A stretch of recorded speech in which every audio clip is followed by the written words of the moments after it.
Foi. Boa tarde a todos vocês que nos acompanham pela TV 247. Hoje vamos entrevistar o economista, professor Ladislau Dalbor, professor da PUC São Paulo, que acaba de lançar um livro muito interessante chamado A Era do Capital Improdutivo. A nova arquitetura do poder, dominação financeira, sequestro da democracia e destruição do planeta. Quem participa comigo da entrevista é Paulo Moreira Leite, eu sou Leonardo Atush. Boa tarde, professor, tudo bem? Boa tarde. Muito obrigado por estar aqui.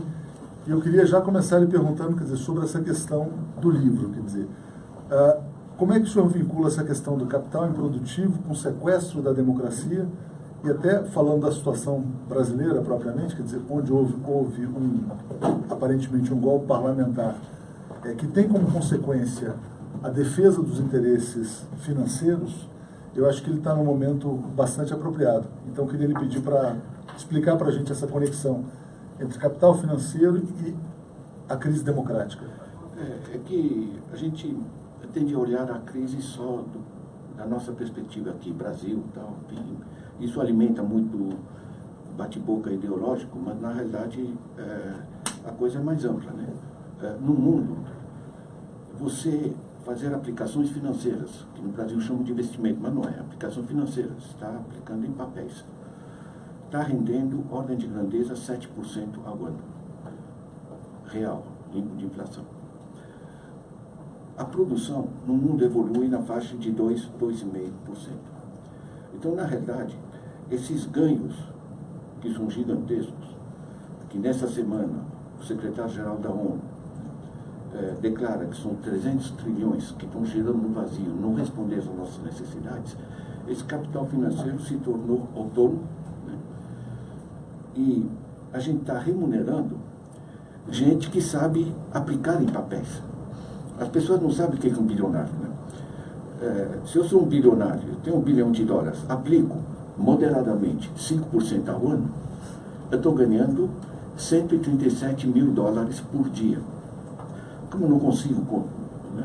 Haja picanha, né? Não consigo consumir $137 mil por dia. Na realidade, isso é reaplicado todo dia e a bola vai crescendo. Então, isso gerou um sistema no planeta em que temos 8 famílias, né, que não produzem nada, mas que têm mais patrimônio do que a metade mais pobre da população. Essas 8 famílias seriam famílias assim ligadas, porque na verdade os maiores bilionários são os bilionários da tecnologia, ou não? Da tecnologia, mas na realidade o bilhão deles não é da tecnologia, é do capital que se multiplica, a chamada bola de neve, né? Porque os $137 mil que não gastei, no dia seguinte o juro corre sobre o bilhão mais 137 e a coisa vai multiplicando. A outra forma, isso são dados do Credit Suisse insuspeito, né, do Banco Suíço, né? A outra forma de apresentar esse dado é que 1% tem mais patrimônio do que os 99% seguintes. Quer dizer, essa avalanche de uma desigualdade que não é mais entre pobre e classe média ou classe média alta, é o 0,01% lá em cima, né, que trabalha com capital financeiro, porque o grosso da população chega ao fim do mês, gastou o que tinha, não faz assim aplicações, isso é classe média alta para cima, né? Então isso gerou uma deformação profunda do sistema, porque essa gente não só não produz, mas o dinheiro que eles aplicam, eles exigem uma rentabilidade da faixa de 7%, e se o Massamarco diz que eu não tenho como dar os 7% porque ele tem que arrumar a barragem, né? Ou seja, dane-se a barragem. O que está por cima, entre um engenheiro que diz que vai dar um problema e a Billiton de um lado e a Vale do Rio Doce, controlada pela Valipar, que é uma holding financeira, que por sua vez é controlada pelo Bradesco, certo? Que manda é o sistema financeiro. Então, não é só que formou uma bolha aqui para vocês. Eles passam a controlar os sistemas produtivos e extrair essa capacidade de investimento.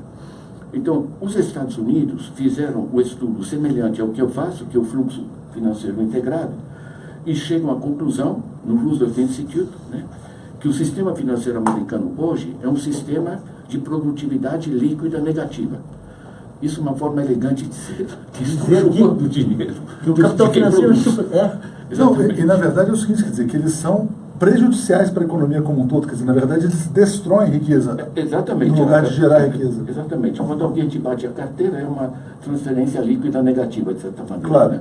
Eles estão fazendo isso com a economia de maneira geral, e isso são estudos do Epstein, né, que eu trago aqui, né, e mostra como funciona, né, através dos sistemas de juros. Eu só falo uma coisa, quando cresce o lucro do capital financeiro, é ruim para o PIB.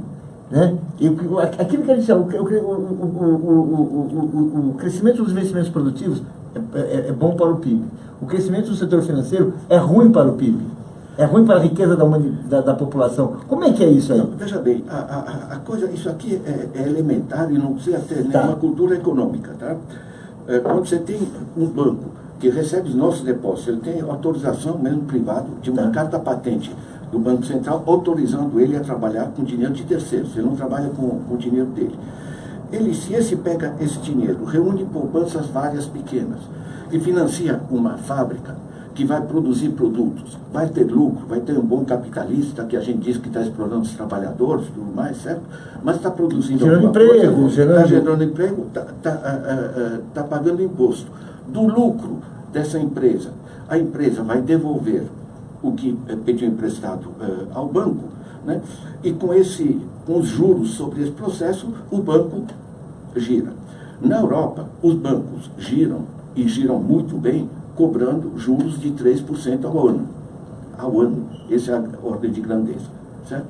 Aqui estão trabalhando com juros de 105%, de 150%, 320% no cheque especial, 485% no rotativo do cartão. Mesmo quando você compra à vista, você paga com o cartão, já vão 5%, né, na modalidade crédito. Quer dizer, isso aqui é surrealista. Então, o volume é a diferença entre um intermediário comercial, por exemplo, que ajuda a comercializar as coisas, e o atravessador, certo? Que esmaga quem está produzindo e cobra muito caro depois, certo? Você prejudica tanto o produtor como o consumidor. E aquilo que o setor financeiro que a gente está enfrentando no mundo, mas que no Brasil chega no nível da caricatura, é porque o papel do setor financeiro deixou de ser aquele papel clássico que é distribuir o dinheiro, que todo mundo precisa, a economia precisa do banco. Os bancos são necessários, né? Para se transformar num atravessador, que é aquele gente que destrói a produção e escraviza o consumo. Porque eu só mostro aqui que 39% dos brasileiros são inadimplentes.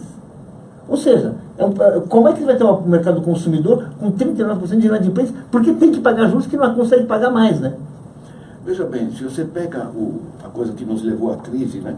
Certo? Você tem uma taxa de juros sobre a transação do cartão. Se eu faço uma compra com cartão, a moça me pergunta no caixa, crédito ou débito? Eu digo crédito, certo?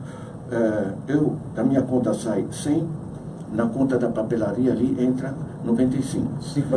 O custo deles de operação sobre esse crédito é inferior a 10 centavos. Eles ganharam 5 reais na operação. Um ganho de 1 para 50. Não tem sistema que possa funcionar assim, certo? Na modalidade débito vão cobrar 2,5%. Fizeram um grande escândalo sobre a CPMF, que era 0,38%. Agora é outra coisa, agora estão nas mãos de outro sistema. Quer dizer, na realidade, o básico é que quando você tem o sistema que financia atividades produtivas, ele está ajudando a dinamizar a economia.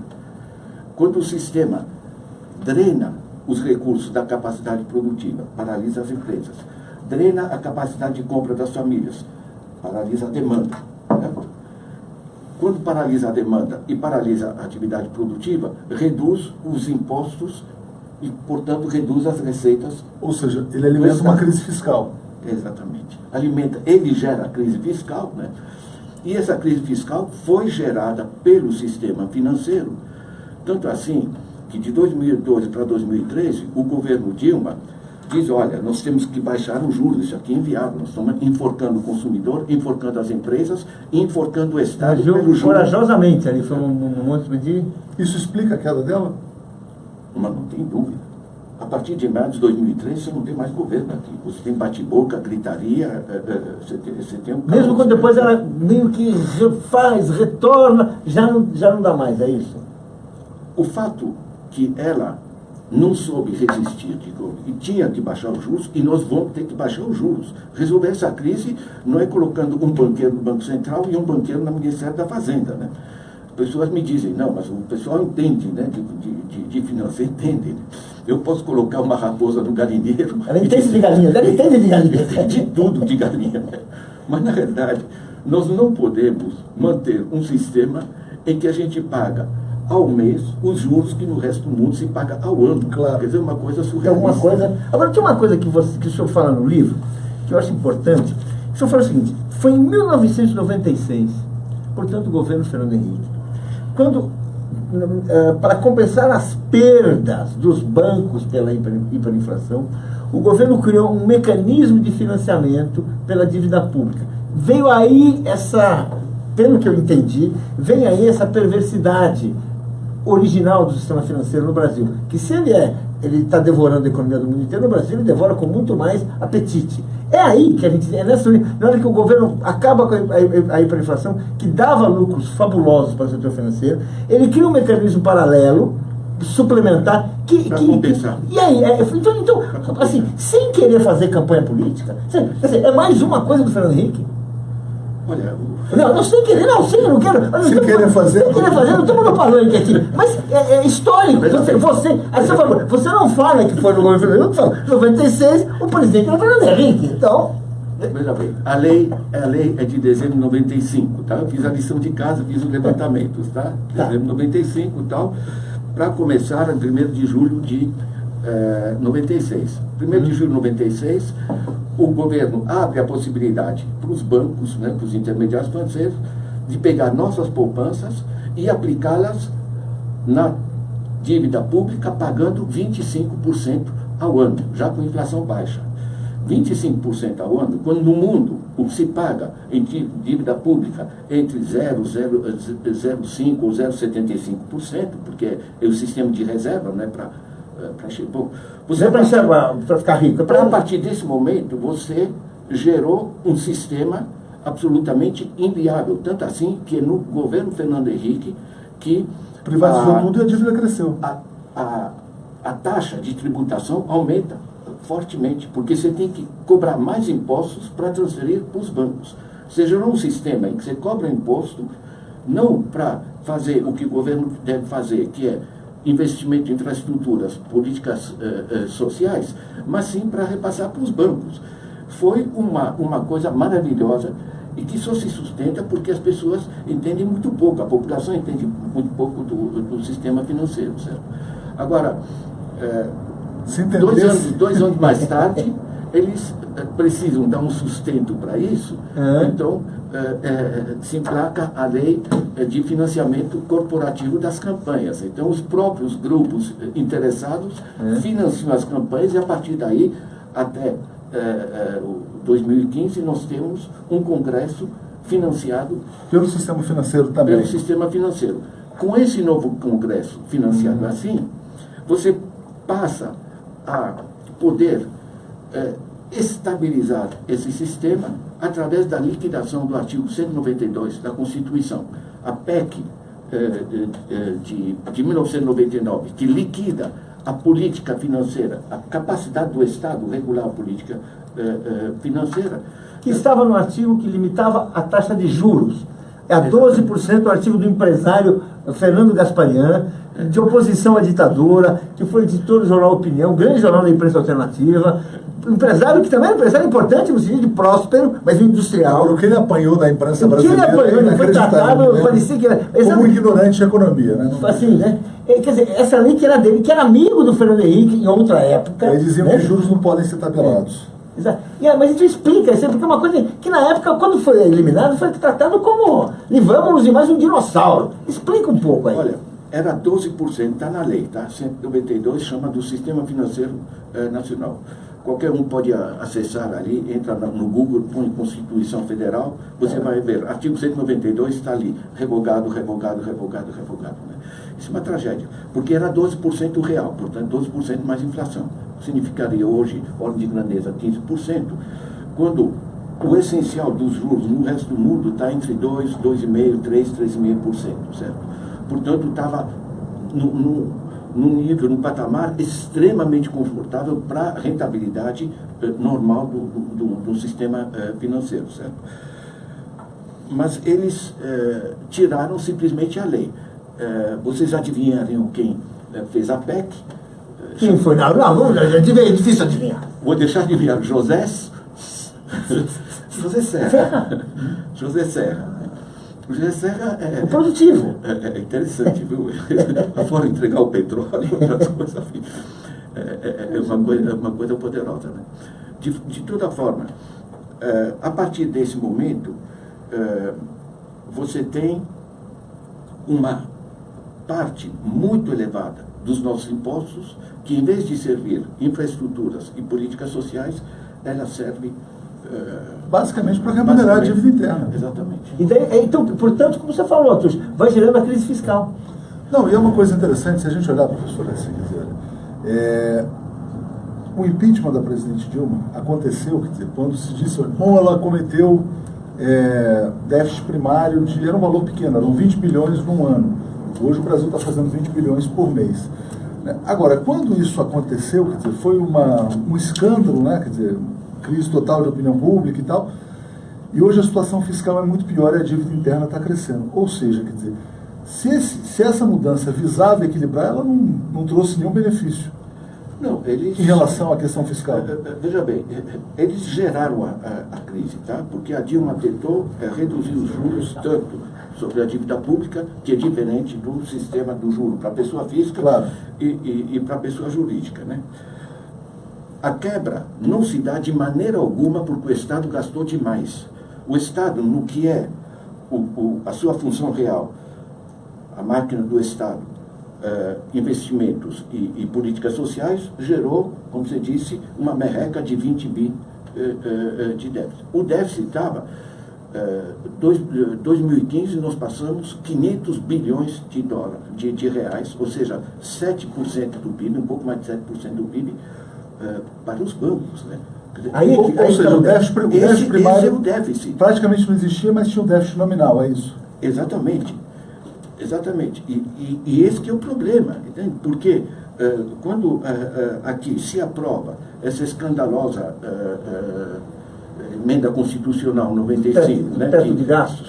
Do teto de gastos, se colocou o teto de gastos naquilo que era produtivo do Estado, né, e que não tinha déficit significativo, e se liberou a transferência para os bancos, né, que continuam, enfim, fazendo a farra, né, porque está certo que baixou, hoje estamos a 8,25, mas com uma inflação muito baixa, o juro real acima de 6%, em termos internacionais, é absolutamente escandaloso. Só agradecendo a todo mundo que está nos acompanhando, quer dizer, lembrando que estamos aqui entrevistando o professor Ladislau Dalbor, que lançou um livro sobre a era do capital improdutivo. Mas o senhor falou essa questão da taxa de juros real ser ainda muito alta. Hoje está sendo celebrada na capa do jornal Valor Econômico que o Brasil talvez possa entrar num ciclo de taxa de juros baixas, entre aspas, por um período muito longo. Ou seja, a taxa de juros então não está baixa, mesmo que ela caia a 7% no final do ano, continue caindo no ano que vem. Veja bem, você tem que calcular o rendimento real, a taxa de juros. Por exemplo, na Constituição, aquele artigo 192 dizia 12% real, né? Certo? Que já era um tremendo juro, a gente pensando bem, né? É tremendo, é claro que hoje seria 15% ao ano. Não, ninguém vai achar que é. Uma coisa escandalosa em termos internacionais não existe. Né? Agora, de trazer isso para a fase atual, né? Você baixou o juro, a inflação, e esse ponto mantém a taxa real de juros elevada, mas o que é importante as pessoas entenderem é o seguinte: não é porque baixou a taxa de juros que baixou a inflação. Você quebrou as famílias que não tem como comprar, porque estão enforcadas. Temos 61 milhões de adultos no Brasil, 40% de adultos não conseguem pagar as dívidas, quer dizer, como não consegue nem pagar o passado, que já comprou, não compram para frente. Como não compram, tá? As empresas não têm para quem vender. Como não tem para quem vender, estão jogando os preços lá embaixo para conseguir respirar, sobreviver, né? Então, você baixar a inflação quebrando a demanda é tudo que não se deve fazer, certo? Quer dizer, você regula a inflação passando juros moderados para o sistema produtivo, né? que pode desenvolver a produção, e quando você aumenta a produção para a mesma demanda, você equilibra a inflação, porque você tem produtos, você tem equilíbrio entre a oferta e a demanda. Né? Aqui fizeram o inverso, né? Mataram o consumo, mataram a capacidade produtiva das empresas e mataram a capacidade de investimento do Estado, certo? E agora estão dizendo, olha, caiu a inflação e baixamos a taxa de juros, só que acompanhada a inflação. Quer dizer, é uma farsa. Olha, eu faço a lição de casa. Não dá para você estudar sistema financeiro só pegando a Selic, e aqui cada um estuda separado. Porque o fluxo financeiro é integrado. Né? Você tem os juros sobre pessoa física, surrealista. Juros para a empresa, surrealista. Juros sobre a dívida pública também. Acrescente a isso o fato que 56% da nossa tributação é tributo indireto, portanto, o pobre paga o mesmo que o rico paga. Né? Certo? E rendimentos desse capital financeiro são isentos. Só no Brasil, na Lituânia, na Estônia, né? Tem mais algumas grandes potências assim. E se você vai para fechar o círculo, nós estamos alimentando os paraísos fiscais. Certo? O Brasil tem cerca de 520 bilhões de dólares. Né? São cifras do Tax Justice Network dos Estados Unidos. 520 bilhões de dólares dá mais ou menos 28% do PIB. É razoável, não é que sai todo ano, é um estoque. Mas não só não investem, não fazem o papel elementar do intermediário financeiro, que é ajudar a financiar atividades empresariais. É importante, é necessário. Mas não essa solução. Eles não só não investem, como sequer pagam imposto porque se metem em paraísos fiscais. Né? Quer dizer, se eu somo os números, tá? Eu tenho aqui, tiram, através dos juros elevados, tiram das pessoas jurídicas, das famílias, e tiram das empresas, dá um total de mais ou menos R$1 trilhão, 15% do PIB. O que estão tirando através da Selic, o que estão tirando dos nossos impostos, são cerca de 7% do PIB. Né? Somos dois, dá 22% do PIB. Isso você está extraindo da economia produtiva. E eles não reinvestem por uma razão muito simples, porque rende mais aplicar em mais continuar aplicando cada vez mais. Exatamente, do que efetivamente produzir ainda mais que você não tem para quem vender. Então eles pegam e jogam lá fora, e o dinheiro não fica parado no paraíso fiscal. Ele é aplicado, administrado por Goldman Sachs, Barclays Bank, Union. Muitas vezes volta com outro nome para o Brasil, né? Às vezes volta, porque ele entra é explicado aqui, né? O paraíso fiscal é fechado, entende? Se, por exemplo, o fisco brasileiro vai para as Ilhas Virgens Britânicas, bom, hoje não dá para ir por razões óbvias, né? Mas olha, é até simbólico a destruição daquilo pelo tufão. Ali tem mais empresa do que habitantes, entende? A empresa, grandes empresas, né, como grandes bancos que a gente conhece aqui, você chega lá, tem uma porta, tem uma plaquinha, entende? Tem um advogado que diz: eu não estou autorizado a dar informações sobre minha empresa, certo? Então você gera um espaço opaco, e como o sistema financeiro roda, hoje são sinais magnéticos, vão na velocidade da luz, na internet, enfim, na coisa, você tem um sistema financeiro que se globalizou. Então, a capacidade dos bancos centrais controlarem efetivamente esse processo, você tem cerca de 200 países, cada um com seu banco central.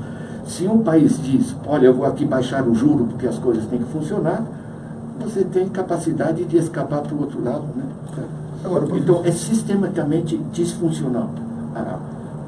O que nós temos pela frente é realmente repensar a lógica do sistema financeiro. Exemplo, só para dar um exemplo concreto, assim, foi por isso, se é que isso explica tudo, mas explica pelo menos uma parte, que a Grécia, que foi aquele país com um governo, do Siripas, um governo bastante esquerda, um primeiro-ministro eleito, uma população que disse não à austeridade, não sei o quê, que na verdade foi até o limite e voltou atrás. Não conseguiu sair do jogo, não conseguiu quebrar o jogo. Como é que você analisa isso? A Dilma voltou atrás, a Grécia voltou atrás, os Estados Unidos voltaram atrás, o Obama, certo, frente à pressão dos bancos, ele passou trilhões de impostos para que iam servir para políticas sociais, para investimento, trilhões de dólares foram para... Que originalmente ele pretendia usar produtivamente esse dinheiro. Claro. Supõe-se que, né? Mas não tem nem dúvida. Do lado do Obama, do governo Obama, havia essa clareza. Isso aparece nos textos que eu cito aqui da parte que eu analiso também a dinâmica americana. Nós não somos uma ilha. Mas de qualquer forma, professor, se a gente olhar, por exemplo, o sujeito tem $1 milhão, aplica aqui no Brasil. Ele vai ganhar, ao final do ano, $100 mil, 10% de ganho real. Ele tem $1 milhão, aplica nos Estados Unidos, ao final do ano, em renda fixa. Ele vai ganhar $10 mil. Quer dizer, a diferença é brutal entre o que o Tesouro Brasileiro transfere para o capital improdutivo e o que o Tesouro Americano transfere para o capital improdutivo. Evidentemente que lá tem formas mais sofisticadas também.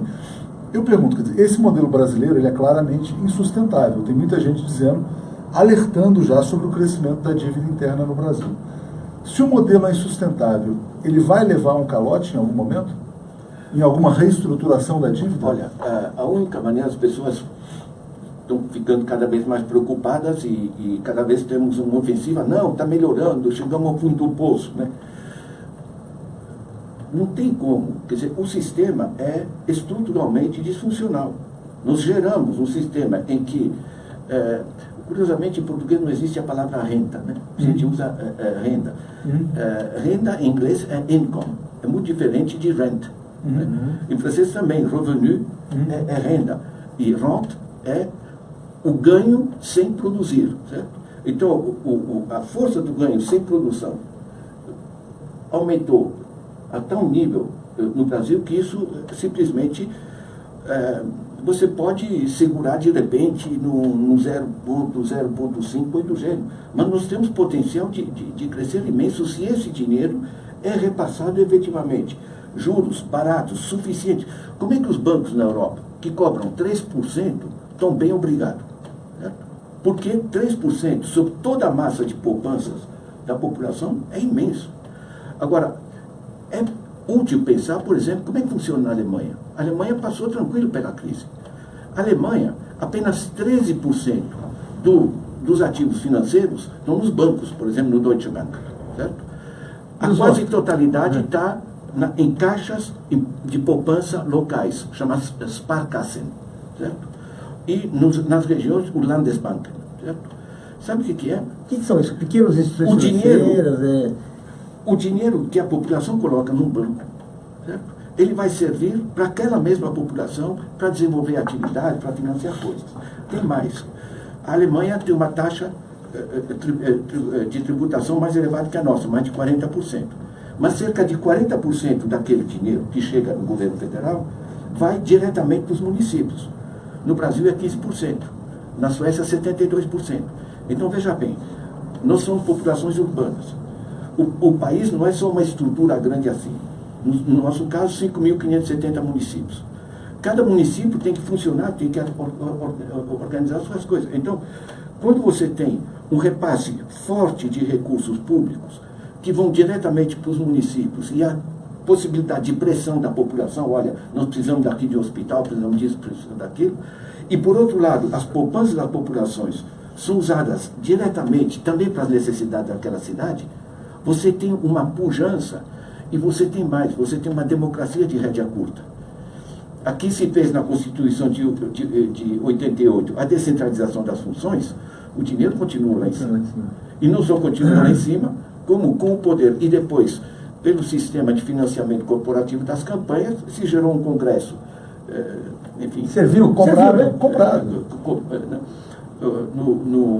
Nos Estados Unidos, quando em 2010 instalaram isso, né? A Hazel Henderson disse, nós temos o melhor congresso que o dinheiro pode comprar. Aqui no Brasil a gente tem o pior que o dinheiro pode comprar, talvez. Nós temos uma seleção negativa, não tem dúvida. Mas o básico é o seguinte, hoje a gente sabe o que fazer, certo? É pegar os recursos do Estado, impostos, né? Se você repassa isso sob forma de investimentos e políticas sociais, certo? E você repassa isso com juros baratos para as empresas. E você controla o sistema financeiro para que as populações não paguem o dobro, né? artigos do lar no Brasil, 105%. É um escândalo. 5% de juros ao ano, é isso? Ao ano, claro. Se você compra uma coisa um ano depois, é o mais que o dobro que você está pagando. Juro ao mês é treta. Você esconde os uma coisa importante, que é o comércio ele apresenta para você o juro ao mês. E você diz, não, juro ao mês, é uma ilusão. Você tem que fazer a conta do juro ao ano. É que o juro ao ano é tão alto que se você falar ao ano, o cara desiste. Ao mês o cara pensa, são só 2%. Juro 2%. Toda vez eu falei, 2% não. Mas explica um pouco isso, como é que isso é interessante. Mas deixa eu só não perder um ponto aqui, Paulo, porque eu acho que é importante, porque é o seguinte, o senhor fez uma explicação do que seria correto fazer. Mas veio aqui, antes do senhor, quer dizer, semanas atrás, um banqueiro chamado Luiz César Fernandes, que foi fundador do Garantia, do Pactual, e falou o seguinte, olha, vai haver um calote da dívida brasileira. As pessoas não estão atentando que essa política rentista é insustentável. O senhor falou do mundo ideal, mas eu quero dizer o seguinte, quer dizer, se o Brasil continuar nessa toada, vai chegar um momento que ele talvez não consiga pagar, ou não? Veja bem, esse sistema é inviável. Tá? Nós tivemos uma safra excepcional que aumentou de 13,4 num ano, é imenso. Aí eles dividem isso no conjunto da economia e dizem, olha, chegamos ao fundo do poço, estamos aqui com 0,5. Isso é tudo balela. Esse sistema financeiro, que é o fluxo integrado, né? Você tem 61 milhões de adultos, 40% dos adultos que estão enforcados, eles não vão... Pagaram, inclusive, que é uma tragédia, pegaram o futuro deles, que é o fundo de garantia, certo? Repassaram para a população e como grande gesto, o que eles estão fazendo? Pagando dívida. Pagando dívida. Ou seja, estão transferindo até fundo de garantia das pessoas para a pessoa pagar dívida. Entende? Esse tipo de lambança, né, do sistema financeiro não seria viável se a gente tivesse um Congresso minimamente decente e se a gente tivesse a lei da 192 mantida para ter uma capacidade de regulação, certo? E não é culpa do governo, entende?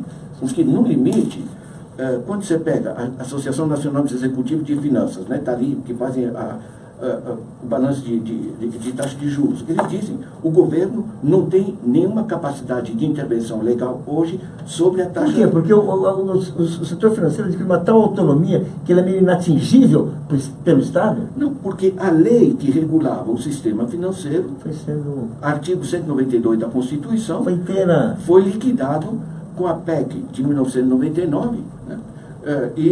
Depois que se transformou numa emenda constitucional em 2013. Eu quero lembrar para o senhor, essa boca de jacaré, queria que a gente mostrasse aqui, que essa linha mais escura é a linha do lucro dos bancos, né? Que ele vai subindo, ó. E a linha, e o que acontece? Aqui é o PIB, ele vai caindo. Então é um gráfico que mostra assim, fatos, né? Como o professor gosta de falar, fatos. Quando o fato 1, o lucro dos bancos sobe. O fato 2, o PIB cai. Isso, como colocou o Aturchas e muitas pessoas, é inevitável que uma hora vai quebrar.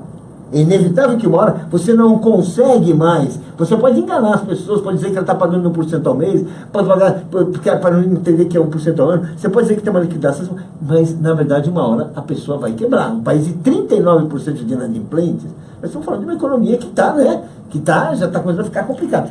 Uma hora quebra. Por exemplo, quando teve a quebra dos derivativos, foi um sinal disso, que quebrou aqueles muito pobres americanos, que uma hora tiveram que assumir, não vamos pagar, e aí foi indo, e caiu, acabou, derrubou aqueles que eram grandes demais para quebrar, né? A gente está aí, é um sistema que gera crise desse tipo. Isso não sai no fantástico, tá?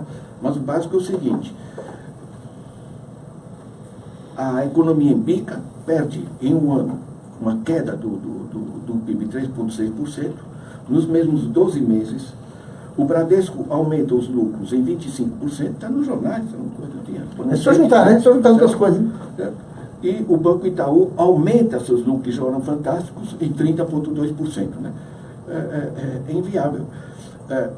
Nos Estados Unidos, e é bom você reparar nisso, o mecanismo é diferente.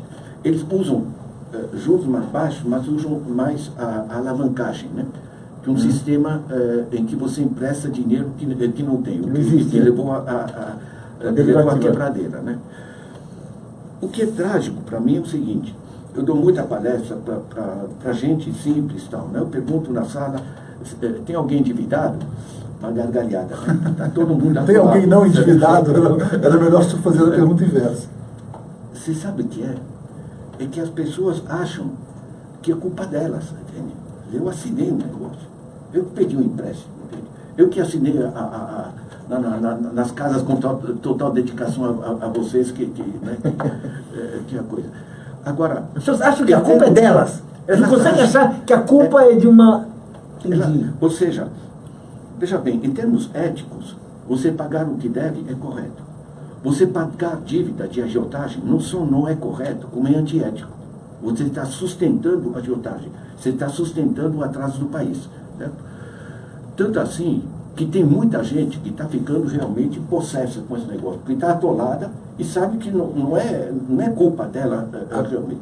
Então essa gente atolada está começando a pressionar com força. Muita gente está dizendo, chegando no banco, sabe o que é? Eu vou parar de pagar tudo, então vocês metem na justiça. Tanto assim que você liga a televisão, você vai ver, muitos bancos estão dizendo, venha renegociar a sua dívida. Né? Porque não interessa quebrar, interessa manter no limite da sobrevivência as empresas, veja bem, as famílias, né? As grandes empresas, né? Em particular as multinacionais, pegam dinheiro lá fora a 3%. Né? Ou faziam pelo menos o acerto com o BNDES, certo? Agora, a pequena e média empresa, esses milhões de gente que dão o grosso do emprego no Brasil, estão enforcados de maneira absolutamente vergonhosa. Agora, o senhor falou do BNDES, quer dizer, como é que o senhor vê essa mudança da taxa de juros de longo prazo, que é a mudança que está sendo proposta pelo governo em relação aos financiamentos do banco? Já bem, nós precisamos ter sistemas diferenciados de crédito. O crédito é necessário, tá? Eu vou comprar uma casa, posso colocar 10% do valor da casa, porque eu tenho uma poupança, mas não posso pagar a casa inteira. Então, a distância do tempo, digamos, entre a minha necessidade, eu não vou viver em 10% de casa, de uma casa inteira, certo? Então, eu tenho que comprar essa casa e o empréstimo de outras pessoas que não estão utilizando dinheiro, esse dinheiro é canalizado para assegurar esse processo, essa igualização dos tempos, isso é função do crédito. Você cobrar pelo serviço com lucro moderado, tudo bem. Quando você gera um cartel de bancos, que todos eles se juntam, vão lascar o rotativo do cartão 485%, o último do Banco Central. 485%. É inacreditável. O cara atrasa um mês e ele quebra para sempre. É completamente realista. A PUC me paga no Santander. Tá? Eu recebo aquela publicação deles, enfim, com minha conta e tal. Tá? Economista estrangeiro. Você deve ser o único que lê, né? Tudo e faz conta, né? Porque os outros, se lessem, e com você está indo fora. Os outros já sabem o que vem, já arquiva. Agora, eu tenho economistas da Grã-Bretanha, dos americanos, que vêm, eu tenho que mostrar para eles, porque eles não acreditam, certo? O Santander cobra 633,21% do rotativo do cartão. Eu não estou lascando 600%, né? Porque é técnico. Tem que dar aparência aqui, não. Tem uma conta que é isso aí. Porque na verdade, é achacar as pessoas. Isso é uma coisa absolutamente vergonhosa. Né? Se houvesse mercado, efetivamente, no processo, isso funcionaria.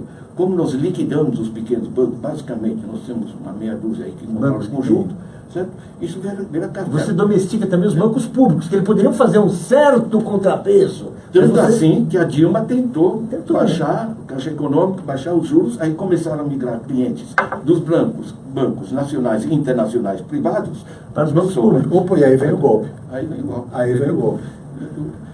Só que o golpe tem que ser atribuído. Não, é a Dilma que criou o buraco. A Dilma não criou isso, porque o déficit das atividades reais do governo, políticas públicas, essa coisa era ridículo. Olha, eu faço essa conta, isso aqui não precisa nada de grandes finanças, qualquer elementar aritmético você entende.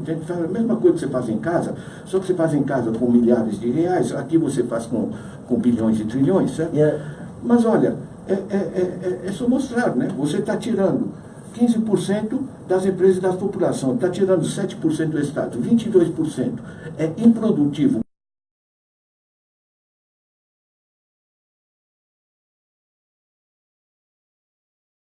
argumento do governo aqui, se a taxa do BNDES for mais próxima da taxa básica de juros, você tende a reduzir a taxa básica de juros porque você tem menos subsídios. Esse argumento faz algum sentido ou não? Porque também é o seguinte, quer dizer, muitos empresários já começam a reclamar. As entidades de classe dizendo, se ficarem agora sem BNDES, não vão ter crédito nenhum para investir. Como é que vai acontecer? Veja bem, se você pega a Alemanha, pega a China, pega até os outros países europeus e tal, você tem sempre financiamento a juro baixo, de longo prazo, porque não tem como desenvolver infraestruturas. Certo? Você quer criar uma nova central hidroelétrica, isso, entre você começar a construir, começar a render e começar a poder devolver a coisa, você tem 12, 15 anos. Infraestruturas portuárias, infraestruturas ferroviárias, tudo isso aí exige investimentos que são, eu trabalhei em muitos países pela ONU, né, com sistema de planejamento, você trabalha com 8, 12, 15 anos. Né, certo? Você tem que ter esse tipo de juros, que na realidade não é para render, porque o rendimento dessa taxa de juros é que você facilita a criar essas infraestruturas. Você abriu uma ferrovia numa região que está mal conectada em termos de transporte, mas que tem grande capacidade de produção agrícola. Você conecta essa região com um sistema barato de transporte para conectar com os mercados, você está dinamizando a base produtiva do país, e isso é que é o rendimento do avanço. Ele não está na ferrovia, ele está no conjunto. Você tem que se remunerar não no crédito, você tem que se remunerar no avanço econômico que o crédito permite. Né? Essa é a lógica do crédito na Alemanha, na China e em qualquer parte onde as coisas funcionam. Agora, o senhor falou, quer dizer, que se a população brasileira entende muito pouco sobre o funcionamento do sistema financeiro. Se ela entendesse mais como funciona, ela partiria para a revolução, quer dizer, o que aconteceria? Veja bem, quando você tem um trabalhador na empresa, ele vê que estão explorando ele, enfim, baixando o salário, coisa assim, eles se organizam, paralisam a empresa, brigam e tal, e chegam a um acordo. Bom, essa é a forma de extração tradicional da capacidade de compra das pessoas, salário baixo, né? Exploração, a gente briga e tal, mas enfim se ajeita, certo? Agora, o sistema, essa é a outra forma de mais-valia, que é uma mais-valia financeira, né? Que o Marx chamava de capital fictício, essas coisas aqui. Essa coisa antiga. Mas, na realidade, hoje isso se tornou gigantesco, certo? Porque, é até curioso, porque se calcula a inflação, se calcula os preços à vista, certo? Quando o pobre está pagando o dobro. É interessante, ninguém faz essa conta, isso aí realmente... Porque o pobre não vai lá e compra à vista uma geladeira, uma televisão, enfim. Então, veja bem, uma coisa que você já recebe pouco, ou que seja, certo? Mas depois, se você não é daqueles, por exemplo, eu tenho minha poupança, se eu vou comprar uma geladeira, eu vou pagar 1.200, eu vou pagar à vista. O pobre vai pagar 2.400. Porque ele não tem alternativa. E não tem alternativa, exatamente. Agora, você aproveitar essa dificuldade de pobre para fazer ganhos desse tipo, isso é absolutamente vergonhoso, entende? Escandaloso. E mais, mata galinhas de ovo, tanto assim que paralisa a economia. E a gente pensa, não, os banqueiros são inteligentes, não vão quebrar a máquina, né? Os Estados Unidos quebraram, na Europa quebraram, na Grécia quebraram. Não, e o Brasil tem o crescimento mais baixo do mundo, quer dizer, um dos menores. Enfim. Aqui tem um comentário interessante do Dom Gentil Brito, ele fala: hoje está mais fácil pegar grana na mão de agiotas do que no banco, porque, enfim, a concentração bancária é tão grande no Brasil que o crédito está, vamos dizer assim, equiparado lá em cima. Isso é verdade? Quer dizer, as pessoas hoje recorrem aos agiotas, às financeiras, quer dizer, como é que elas fazem para se virar? Recorrem, porque as pessoas ficam desesperadas, né? Eu já salvei muita gente de diversos grupos. Eu já salvei professores universitários. Ah, o senhor empresta também, então? Você sabe o que é? Eu peguei um professor. Ele me disse, Ladislau, eu não entendo, é um grande professor, nome conhecido, tá? Só que é de ciência política. No Brasil, nunca ninguém teve uma aula sobre como funciona a moeda, certo? Provavelmente vão dizer que é político, certo? Então, nas escolas, todos nós estudamos, Dona Carlota Joaquina, Dom João VI, essas coisas importantes. Ninguém nunca ensinou esse processo.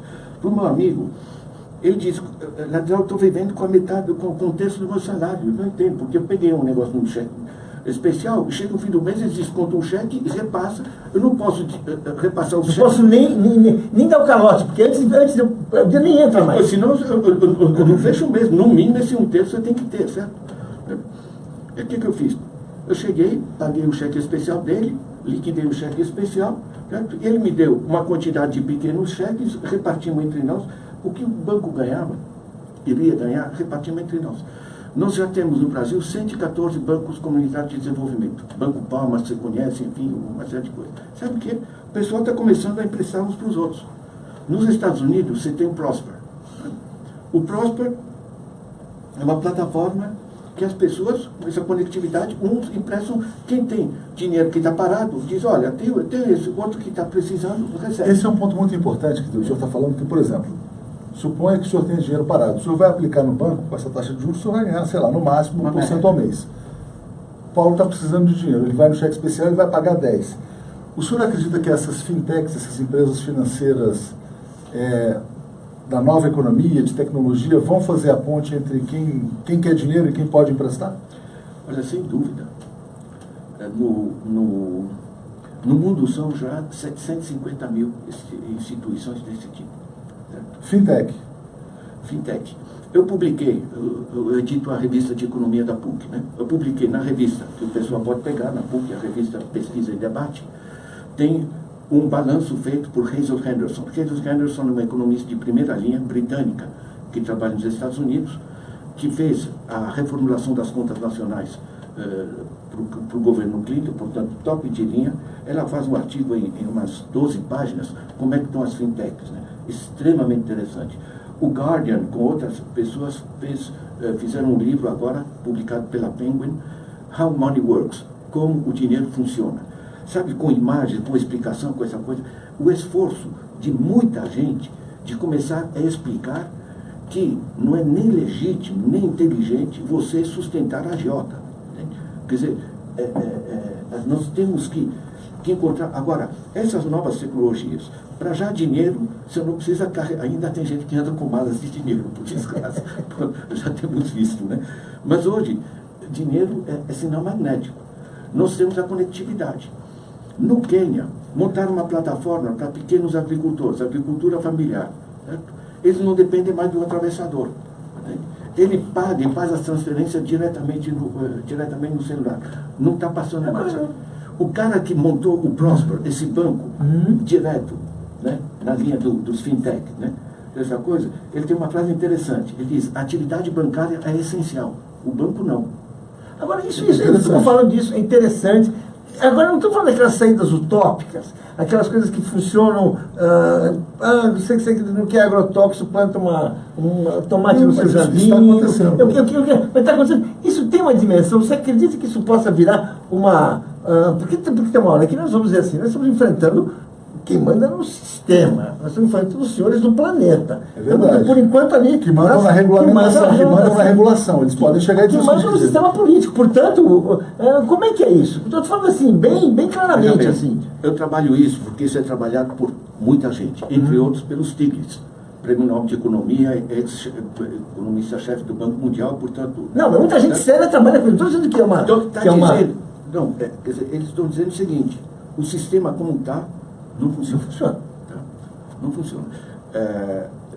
O Stiglitz publicou um relatório muito forte, né, curto, né, que chama Reescrever as Regras, porque as regras atuais não funcionam. Certo? O pessoal do Gus Path, do Alperovitz, do Jeffrey Sachs, todos eles montaram um sistema que se chama The Next System, porque o sistema atual não funciona. Certo? Na área ambiental, que é extremamente importante, né, se publica o livro Plano B, certo? Dos Estados Unidos. Muito impacto, certo? Porque o Plano A não deu. Você tem na Inglaterra... Mas como é que a gente New chega? Economics Foundation. Eu quero fazer uma pergunta política. Como é que a gente chega nesse plano B? Como é que isso deixa de ser uma coisa assim para debates e tal? Como é que a gente derrota esse sistema financeiro? Existe essa saída? Existe a saída, essencialmente informando, fazendo o que a gente faz aqui. Sabe qual é a razão? Mas é uma gota no oceano. Então não é uma gota no oceano. Não é uma gota no oceano. Eu vou te dizer, essa semana eu estava em Belo Horizonte, eu estava em Salvador, um monte de gente se reúne por toda parte. É aqui nos Estados Unidos, na França, Alternativa Econômica, na Universidade de Delhi, na Índia, certo? Você sabe qual é a razão principal? É que quando você brigava com um capitalista que produz sapato e está explorando seus trabalhadores, e tem essa briga tal, e tem um iate, enfim, essas coisas, esse cara fazia alguma coisa. Esse sistema é poderoso e controla inclusive as corporações produtivas, mas ele não só não é produtivo, ele é improdutivo. E atrapalha a produção. É um parasita. Então, quando você tem um livro de grande impacto nos Estados Unidos, certo? Dizendo as bactérias estão atacando o próprio corpo, certo? Ou seja, o seu sustento, né? Certo? O Hudson, né? Na realidade, a tomada de consciência, quer dizer, por que, sabe, nessa semana você tem o secretário-geral da ONU que chama banqueiros, chefe de governo, coisa do gênero, e traz essa coisa que eu mencionei, né? Olha, nós temos 300 trilhões de dólares para um PIB mundial de 80 que estão simplesmente... né? Isso é uma declaração de 5 minutos, esse é o problema porque nós estamos reunidos. Quer dizer, a fragilidade desse sistema é que ele é extremamente forte, porque são os bancos e toda essa coisa, mas porque financiam as eleições e penetram a política e compram jornais e toda essa coisa, mas a fragilidade deles é que eles não resolvem, pelo contrário, eles travam a economia. Mas o senhor falou, quer dizer, olha, financiam a política, compram jornais, e tem um comentário interessante aqui, dizendo que os bancos também controlam o poder judiciário, quer dizer, também influem diretamente nas decisões judiciais, a favor deles, quer dizer. Ou seja, quer dizer, é uma situação de difícil saída. Embora o senhor fale, quer dizer, que a tomada de consciência é importante. Olha, eu coloquei aqui a captura do poder, tá? É o capítulo 8. Recomendamos a todos, hein? Só enfatizando. Eu peguei, olha... numa leitura rápida, olha quantas coisas eu coloquei aqui, hein? Só que eu leio assim, olha aqui, toma nota. Sabe, eu peguei, a partir de 2008, com a crise, da qual o mundo não se recuperou ainda, começaram a surgir pesquisas muito sérias. A pesquisa suíça sobre o sistema corporativo mundial, pesquisa do Roosevelt Institute sobre o sistema financeiro americano, pesquisas francesas de diversos países.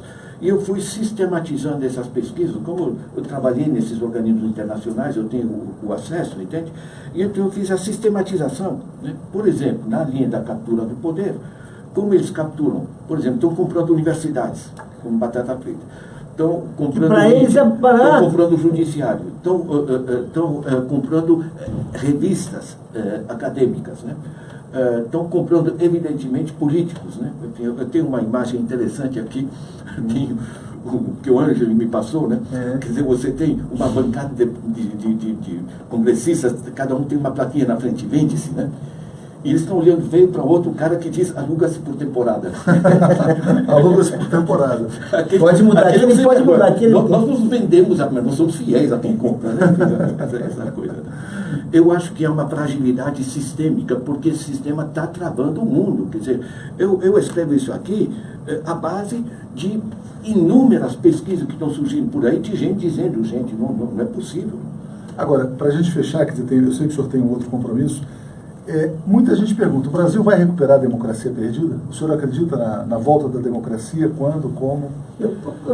Deixa eu completar para o pessoal, só para falar que o senhor tem uma experiência política que muitas pessoas não conhecem. O senhor é um acadêmico respeitado, Nações Unidas, isso. E o senhor foi, na juventude, um militante revolucionário, militante da organização Vanguarda Popular Revolucionária.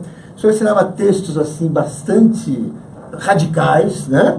O senhor usava o pseudônimo de Jamil, é uma coisa conhecida, até hoje são objetivos até de textos acadêmicos, mas eu queria que o senhor comparasse, falando da esperança da democracia que ele está vendo aí, a recuperação, aquele período, a crise que o senhor viveu, que foi aquela coisa pós-AI-5 e tudo isso, que o senhor chegou inclusive a ser preso, trocado por um sequestro, toda aquela coisa que aconteceu com muitas lideranças importantes da época, lideranças respeitadas na época. Queria que o senhor comentasse um pouco, comparando as duas situações, a história está voltando, o que é, o que o senhor enxerga no fim desse túnel?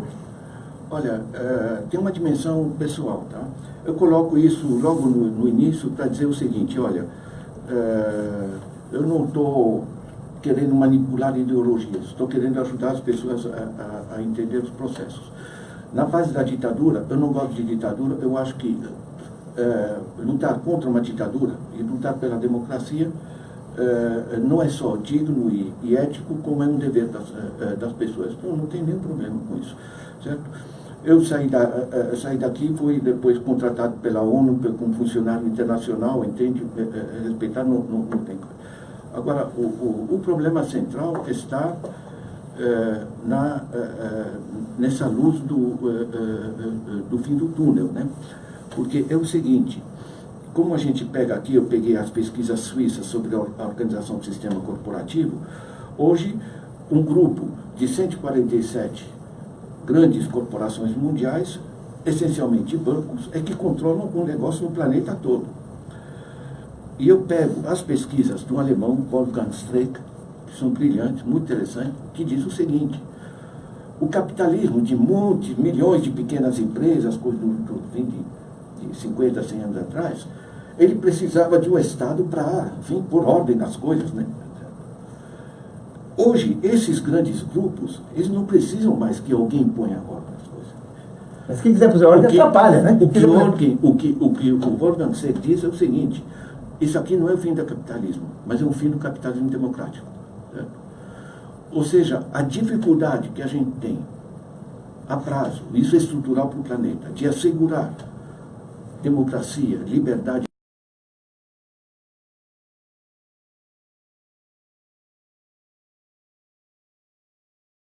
articulado, é uma complicação. Para o nosso futuro, eu simplesmente não sou otimista. Perfeito, mas em relação ao caso específico do Brasil, quer dizer, onde houve um golpe de Estado, um golpe parlamentar, quer dizer, fruto desse sequestro do país pelo capital financeiro, o senhor não está enxergando uma saída, talvez na eleição? Quer dizer, como é que o senhor vê o cenário político eleitoral? A saída é simples e não tem nenhum mistério, certo? Você tem que reorientar o sistema financeiro para que financie a demanda, né? O que funcionou, a fase 2003 a 2013, Lula e Dilma I, foi estudada pelo Banco Mundial, recentemente publicado, eles chamam isso da década dourada do Brasil, Golden Decade. Você passar crédito barato para as famílias, que gera demanda, que agiliza as empresas, ambas financiam as receitas do Estado através dos impostos, certo? E esses impostos permitem fazer a outra parte, porque as famílias não vivem só do salário, vivem também do que a gente chama de salário indireto. Né? A escola pública, o hospital público. Exatamente. Né? Então, esse processo equilibra. Isso funciona, tanto assim que funcionou no Brasil, foi assim que os Estados Unidos saíram da crise de 29 com o New Deal, foi assim que a Europa se reconstruiu depois da guerra com o estado de bem-estar. Né? Nós sabemos o que funciona. Em nenhum lugar, e isso é dito nesses termos por Stiglitz, em nenhum lugar enriquecer os mais ricos resolveu o problema do desenvolvimento. Claro. Porque o problema é que antigamente, pelo menos, eles investiam para produzir alguma coisa. Hoje não. Rodam no vazio no sistema financeiro. Eu acho que o desafio é este, um desafio de reordenamento do nosso sistema financeiro, do fluxo financeiro integrado, né? Isso passa, nós não temos bases políticas para isso. Se muito mais gente passa a entender esse processo, você pode evoluir, digamos, para uma transformação desse porte, né? Mas nós sabemos o que funciona, sabemos o que tem que ser corrigido, que é o sistema financeiro.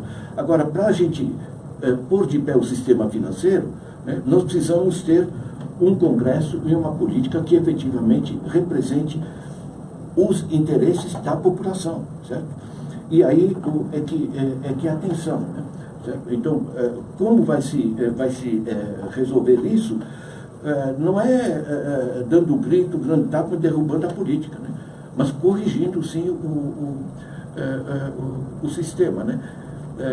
Toda a farsa que se montou de que a Dilma era culpada pelo déficit que teria quebrado o país, em 2 anos já teria dado para fazer alguma coisa para corrigir. Né? Essa recessão aí. O déficit está muito maior do que jamais a Dilma produziu, entende? E estão dizendo que isso está melhorando. E o ministro da Fazenda, que vem do sistema financeiro, já se coloca como candidato, o Henrique Meirelles. Só falta. O senhor acredita que ele possa ser eleito no Brasil, Meirelles? Eu acho que no Brasil dá para acreditar em tudo. Olha, vamos fazer a nossa parte aqui disseminando a informação. Recomendamos a todos A Era do Capital Improdutivo, do professor Ladislau Dalbor. Agradeço muito pela sua presença. Paulo também, muito obrigado. Se quiser fazer um comentário final. Imagina. Acho que foi muito bom. Tivemos aí uma aula, uma boa discussão. Acho que vale a pena. O livro vale a pena. Nas melhores informação vale a pena. Informação correta, consolidada. É isso que tem aí. Acho que trabalho de professor é isso aí. Obrigado, Da gente. ferramenta aí.